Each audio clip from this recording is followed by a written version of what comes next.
What's up, fight fans? Welcome back to the MMA Savvy Podcast. It's your favorite host, Ari Weiss, alongside combat sport expert Big Rich Fulgoni. And today we'll be discussing UFC Fight Night Moicano versus Duncan that went down Saturday night in Vegas. Then we'll look at the light heavyweight division and analyze the landscape with Pereira moving up. And then we'll end the show by breaking down UFC 327, Procházka versus Ulberg that goes down Saturday night in Miami. In standard Savvy fashion, we'll go through the card, break down all the big fights, and drop our official MMA Savvy fight picks. So with that, let's go straight to the card and get rolling.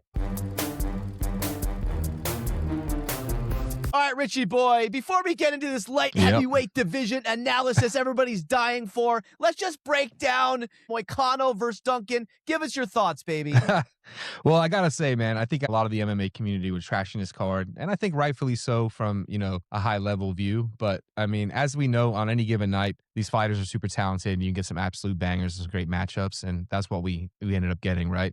Now, there are a lot of huge implications on the line? No. But, I mean, we did get Money Moicano, let us know he's still here. Another Unk, stood his ground, and, Duncan, he looked levels below him, if I'm honest, right? Yes. And Moicano did take some time away from the Show Me the Money podcast, which we love here at Savvy, and he did focus on training and stay off the social media, so he definitely got his head back in the game. And let's be honest, that 2-fight skid, not that terrible as it seems, right? He fights Islam on super last-minute notice, okay, and then he has a lackluster performance against Benny Dariush, but he did knock him down in the first round and, didn't really quite have his normal finishing instincts. So anyway, very impressed and happy for him to see that win. I think the big news is, Yorba Linda, Anaheim Hills, stand up. Ethan Ewing, the Professor Finesser. I mean, this guy seemingly has just catapulted into everybody's top 10 in their minds so far. And I think, probably one fight away from that rankings-wise. So interested to see who they give him next. But what a performance. I mean, he just put the jab on him, setups to leg kicks, jab, just great head movement, great striking. I mean, he's complete package, right? He had the grappling.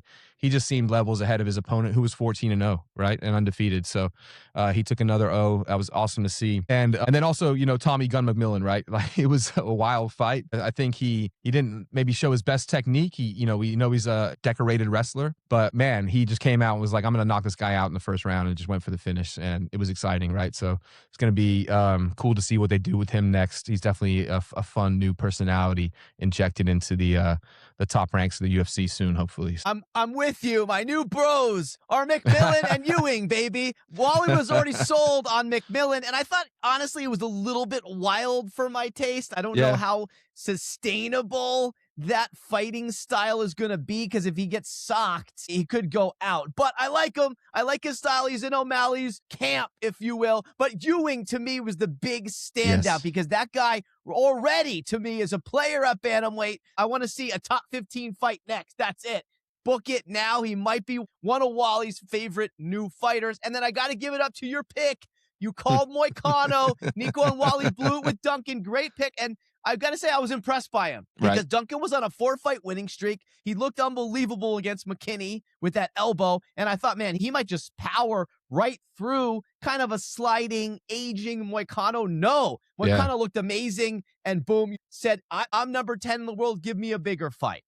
Okay. Right. All right. So before we get to UFC 327 and talk about Jiri versus Ulberg, we're going to break down the light heavyweight division briefly because that is our specialty here at Savvy. Okay, light heavyweight division, guys, used to be one of the greatest divisions in the sport. I feel like over the last couple years, maybe it hasn't had that same shine. And now with Pereira leaving, is it going to, go down a little bit with his prestige? Let's see. So Pereira's still showing the top spot, but of course we know he's vacated. He's going to heavyweight to fight gone in a couple months. Ankalaev still sitting there. That's interesting. He needs fight.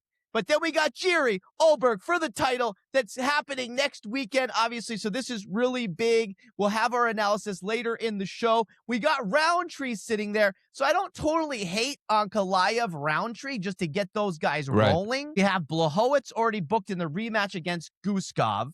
And then, of course, as you know, and I have major problems with it, your boy Mirzakhanov booked against the middleweight.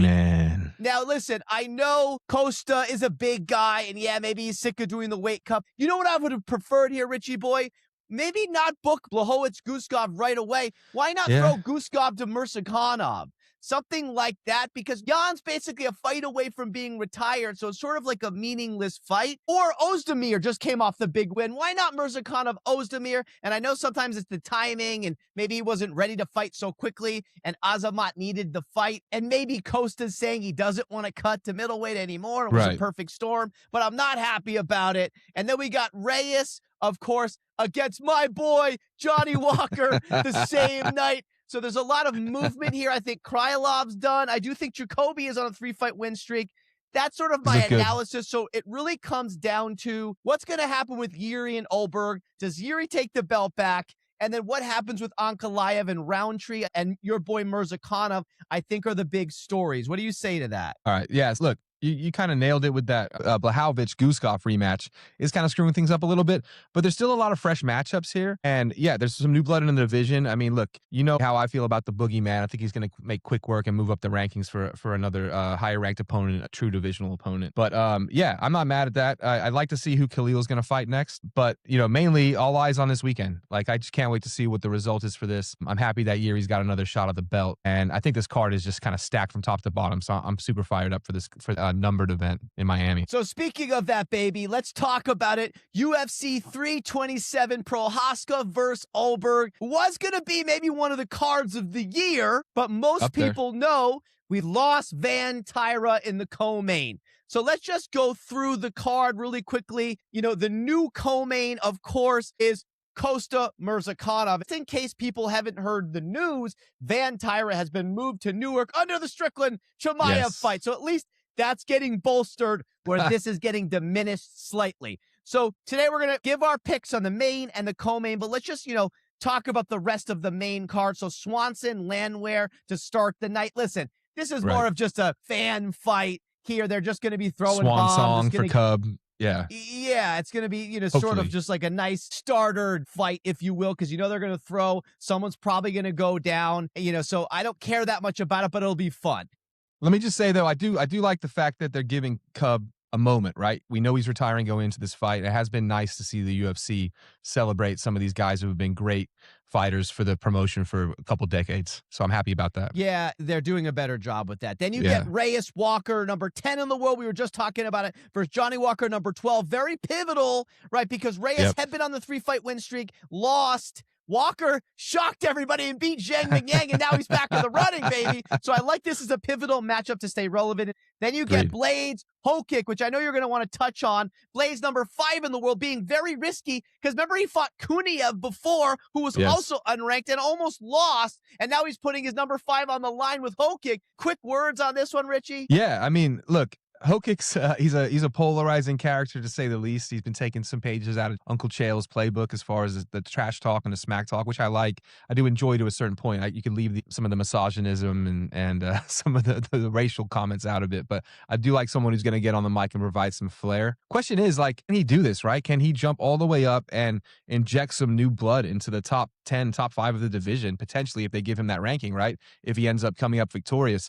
And Blaydes, you know, I like Blaydes and nothing but respect for him, but we've seen a lot of him. He's kind of always just dancing around there, can't ever like get over the hump. And so I'm excited to see some new juice up there. So I'm actually going to be pulling for Hokic to pull this one off. And he's got really, really fast hands. I know he's given up about 3 inches in height, but he's got the wrestling and he's got really, really quick hands. So I'm excited to see what can happen there. Yeah, I actually love this fight, especially because Blaydes has the wrestling to maybe deal with Hokic's pressure, and he is a little bit more tenured and seasoned. So I love this fight, actually. Good I think matchmaking. it's going to be one of the highlights of the night. Now you get to the new co-main event. I bashed this fight, and I'm going to continue bashing it. Azamat Mirzakhanov, number 6, versus an unranked, the light heavyweight division, Paulo Costa. Let's look at their records here. All this disrespect for the professional, bro. I don't know if I can stand for it. 16-0 for Mirzakhanov.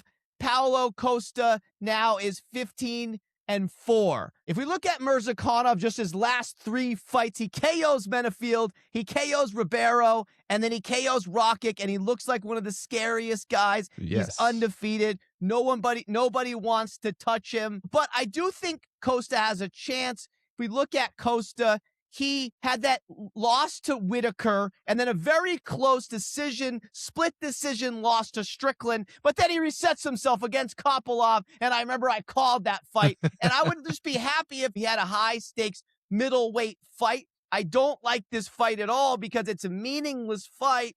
Mirzakhanov should be going against a highly ranked light heavyweight. If we had heard that Costa was officially moving to 205, fine. I still wouldn't have loved it, but this whole dancing to me is just nonsense. So even though I'm going to be rooting for Costa, and I like Costa, and I'm going to be going against you in spirit, Richie boy, I have to go Mirzakhanov with you on this. He's just too scary. His hands are just so insane.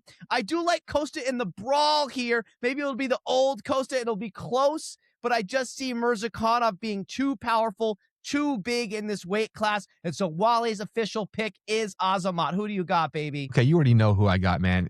I like to call him the boogeyman. He goes by the professional.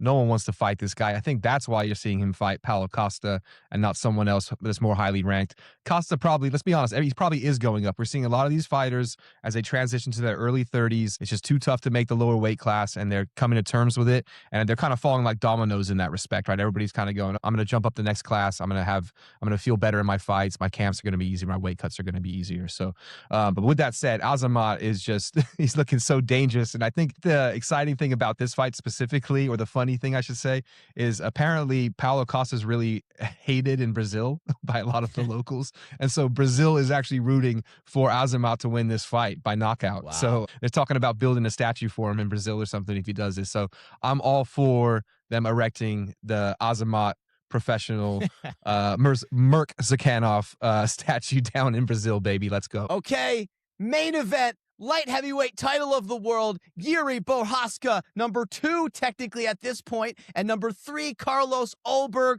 Let's look at these records. Jiri is 32-5-1, damn, and Ulberg is 14-1. So let's look at what Jiri has done recently. So after losing to Pereira for the second time, he resets himself in a very gritty performance against Hill. Remember, that wasn't an easy fight in those first couple rounds, and then he KOs Hill in the third. And then to come back against Roundtree and maybe fight of the year candidate for 2025, he was down clearly 2 rounds, and he comes back with only a few minutes left to get the stoppage, which is what he had to have to put himself in title contention. What an amazing fight. One of the greatest fights maybe I've ever seen, I would say. It's up there. And then Ulberg, he's on a tear. He beats Ozdemir. He beats Blachowicz, and I remember that was a little bit close, and Nico, Richie Boy weren't too happy. He's with dancing that around a lot on the outside. Yeah, he wouldn't put it on the line at all in that fight. And then, right when we were doubting him, boom, he KOs Reyes, who had been on a 3-fight win streak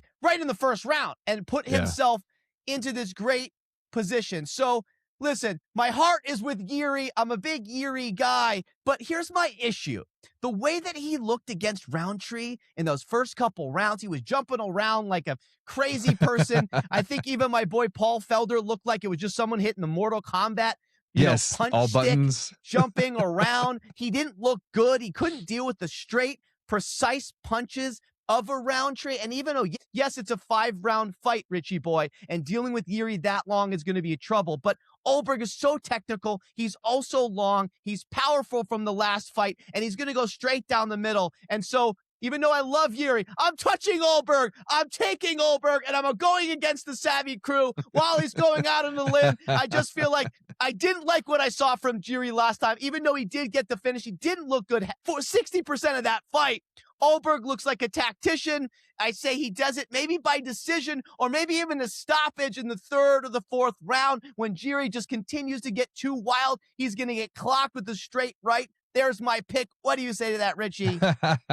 right, man. Listen, Jiri, here's the thing, dude. He's only lost to Pereira. The guy finds his way back into every fight and almost always finds a finish. He's gone to a decision one time in his career. And, you know, it's a scenario where you just called it, right? It's a 5-round fight. And Ulberg does fight really well at range. He doesn't step into danger too often. He plays it very safe.